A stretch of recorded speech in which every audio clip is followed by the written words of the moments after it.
Friends, welcome back to Sunita ಜಗತ್ತು. ಇವತ್ತಿನ ವಿಡಿಯೋದಲ್ಲಿ ಮ್ಯಾಂಗೋ ಕೇಸರಿ ಬಾತ್ ಮಾಡೋದು ಹೇಗೆ ಅಂತ ನೋಡೋಣ. ಈಗ ಮ್ಯಾಂಗೋ ಸೀಸನ್ ಆಗಿರೋದ್ರಿಂದ ಸಖತ್ತಾಗಿರುವಂಥ ಒಂದು ಮ್ಯಾಂಗೋ ಕೇಸರಿ ಬಾತ್ ಮಾಡಿಕೊಂಡ್ರೆ ಅದ್ರ ರುಚಿನೇ ಬೇರೆ.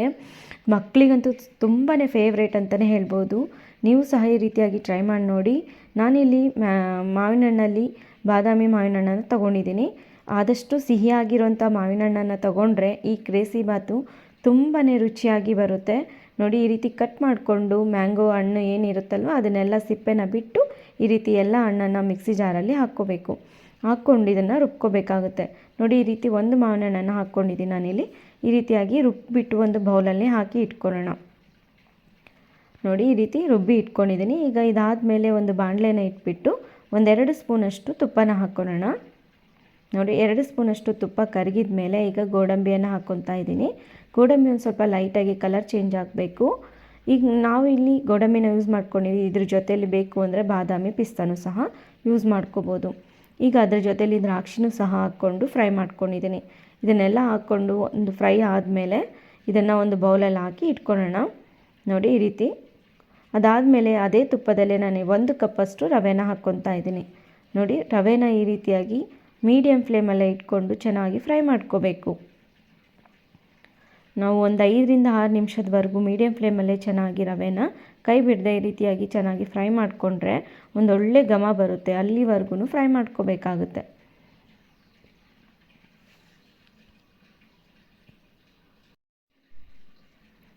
ನೋಡಿ, ಈಗ ಈ ರೀತಿಯಾಗಿ ಹುರಿದು ಇಟ್ಕೊಂಡಿದ್ದೀನಿ. ಆಲ್ಮೋಸ್ಟ್ ರವೆನೂ ಚೆನ್ನಾಗಿ ಹುರಿದಿದ್ದೀನಿ. ಈ ರೀತಿಯಾಗಿ ಹುರಿದ್ರೆ ಒಂದೊಳ್ಳೆ ಘಮ ಬರ್ತಾ ಇರುತ್ತೆ. ಹಾಗೆ ಪಕ್ಕದಲ್ಲೇ ನಾನಿಲ್ಲಿ 1 ಕಪ್ ರವೆಗೆ 3 ಕಪ್ಪಷ್ಟು ನೀರನ್ನು ಬಿಸಿ ಮಾಡಿ ಇಟ್ಕೊಂಡಿದ್ದೀನಿ. ಈ ರೀತಿ ಚೆನ್ನಾಗಿ ಕುದಿಯೋ ಟೈಮಲ್ಲಿ ನೋಡಿ ಸ್ವಲ್ಪನೇ ನೀರನ್ನು ಸೇರಿಸ್ಕೊಂಡು ರವೆಗೆ ಹಾಕ್ಕೋಬೇಕು. ಚೆನ್ನಾಗಿ ಈ ರೀತಿ ಮಿಕ್ಸ್ ಮಾಡಿಕೊಂಡ್ರೆ ರವೆಗೆ ಯಾವುದೇ ರೀತಿ ಗಂಟು ಸಹ ಆಗೋದಿಲ್ಲ. ಹಾಗೆ ಚೆನ್ನಾಗಿ ಬೇಯುತ್ತೆ. ನೋಡಿ, ಚೆನ್ನಾಗಿ ಮಿಕ್ಸ್ ಮಾಡ್ಕೋಬೇಕು. ಈ ರೀತಿಯಾಗಿ ಚೆನ್ನಾಗಿ ಮಿಕ್ಸ್ ಮಾಡ್ಕೊತಾ ಹೋದರೆ ನೀರು ಸಹ ಕಡಿಮೆ ಆಗಿ ರವೆನೂ ಸಹ ಚೆನ್ನಾಗಿ ಬೇಯುತ್ತೆ.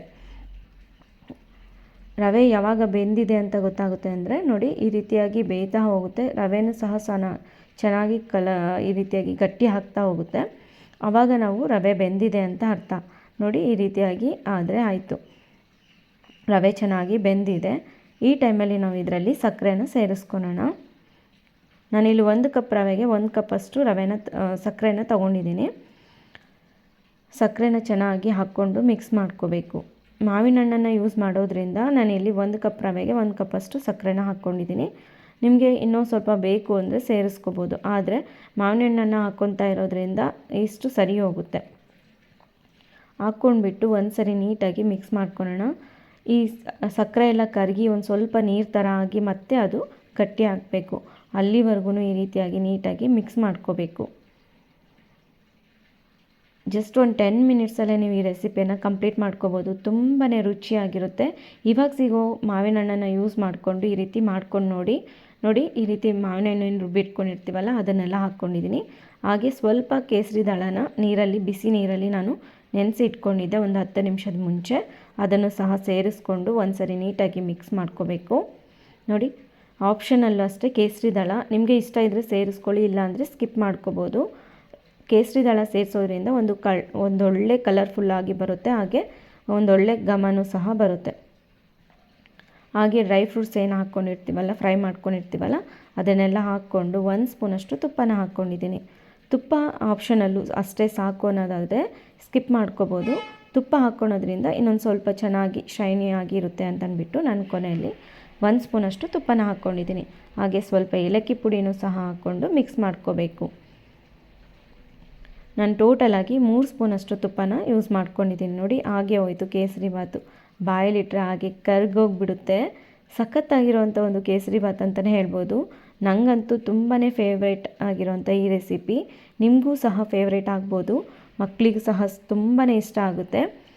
ಈ ವಿಡಿಯೋ ಕೊನೆ ತನಕ ನೋಡಿದ್ದಕ್ಕಾಗಿ ಧನ್ಯವಾದಗಳು. ಈ ವಿಡಿಯೋ ಇಷ್ಟ ಆಗಿದ್ದರೆ ಪ್ಲೀಸ್ ಲೈಕ್ ಮಾಡಿ, ಶೇರ್ ಮಾಡಿ.